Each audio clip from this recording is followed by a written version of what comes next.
Hi, welcome. Hello. I hope this video finds you well. Welcome to my first ever ASMR video. I'm Juby, and tonight we'll be relaxing, and I'll be reading you one of my favorite poems. So get cozy.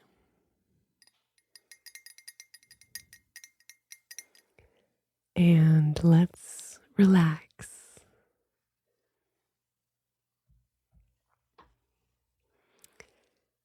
Tonight we have a treat from Edgar Allan Poe, The Complete Tales and Poems.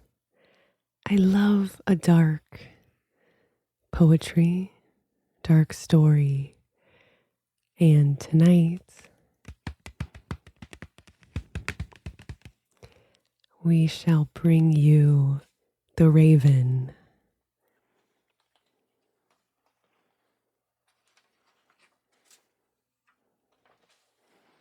I love the sound of the pages turning.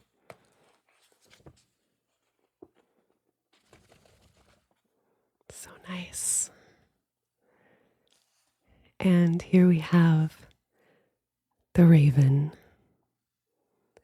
Once upon a midnight dreary, while I pondered weak and weary over many a quaint and curious volume of forgotten lore, while I nodded, nearly napping, suddenly there came a tapping, as of someone gently rapping at my chamber door.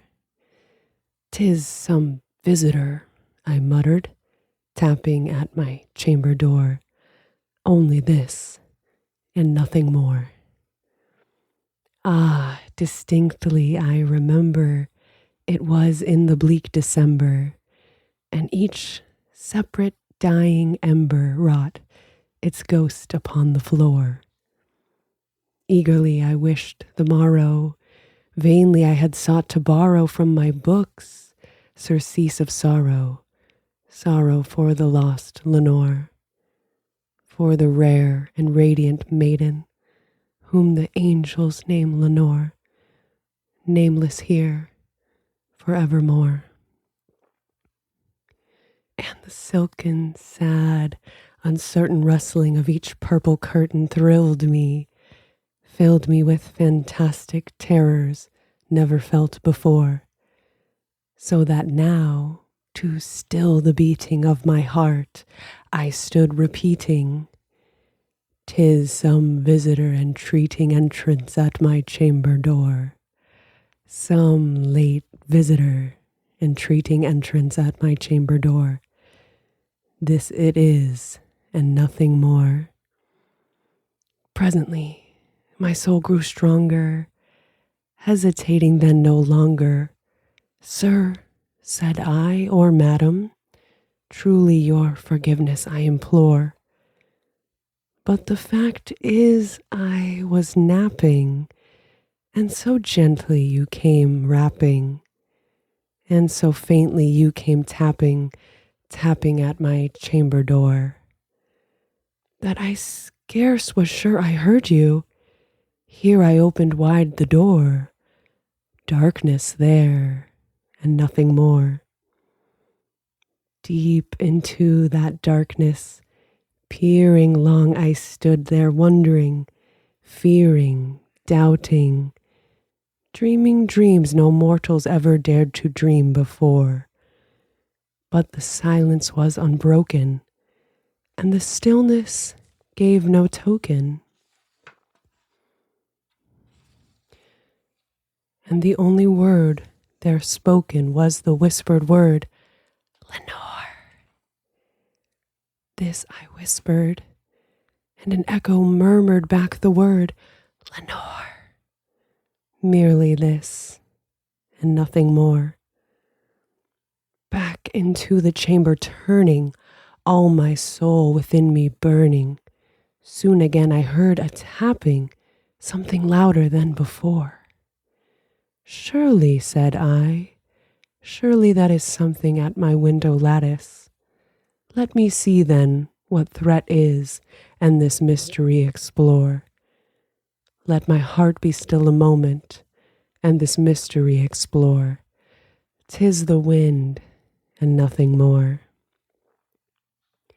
Open here I flung the shutter, when with many a flirt and flutter, in there stepped a stately raven of the saintly days of yore.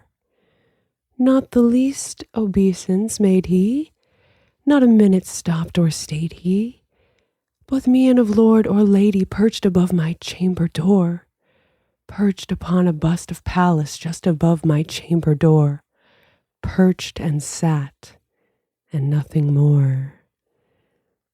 Then this ebony bird beguiling my sad fancy into smiling, by the grave and stern decorum of the countenance it wore. Though the crest be shorn and shaven, thou, I said, art sure no craven, ghastly grim and ancient raven wandering from the nightly shore. Tell me what thy lordly name is on the night's Plutonian shore. Quoth the raven, nevermore. Much I marveled this ungainly fowl, to hear discourse so plainly, though its answer little meaning, little relevancy bore. For we cannot help agreeing that no living human being ever yet was blessed with seeing bird above his chamber door. Bird or beast upon the sculpted bust above his chamber door, with such a name as Nevermore. But the raven, sitting lonely on that placid bust, spoke only that one word, as if his soul in that one word he did outpour. Nothing farther than he uttered, not a feather than he fluttered, till I scarcely more than muttered, other friends have flown before. On the morrow he will leave me as my hopes have flown before. Then the bird said, nevermore. Startled at the stillness, broken by reply so aptly spoken, doubtless, said I, what it utters is only stock and store, caught from some unhappy master, whom unmerciful disaster followed fast and followed faster till his songs one burden bore, till the dirges of his hope that melancholy burden bore, of nevermore. But the raven, still beguiling all my sad soul into smiling, straight I wheeled a cushioned seat in front of bird and bust and door. Then upon the velvet sinking, I betook myself to linking fancy unto fancy, thinking what this ominous bird of yore, what this grim, ungainly, ghastly, gaunt, and ominous bird of yore meant in croaking, nevermore. This I sat engaged in guessing, but no syllable expressing, to the fowl whose fiery eyes now burned into my bosom's core. This and more I sat divining, with my head at ease reclining, on the cushion's velvet lining that the lamplight gloated o'er, but whose velvet violet lining with the lamplight gloating o'er, she shall press, nevermore. Then methought the air grew denser, perfumed from an unseen censer, swung by seraphim whose footfalls tinkled on the tufted floor. Wretch, I cried, thy God hath lent thee, by these angels he hath sent thee, respite, respite, and nepenthe from thy memories of Lenore. Quaff, oh, quaff this kind nepenthe, and forgot this Lenore. Quoth the raven, nevermore. Prophet, I said, thing of evil, prophet still if bird or devil, whether tempter sent, or whether tempest tossed thee here ashore, desolate, yet all undaunted, on this desert land enchanted, on this home by horror haunted, tell me truly, I implore, is there balm in Gilead? Tell me, I implore. Quoth the raven, nevermore. Be that word our sign of parting, bird or fiend.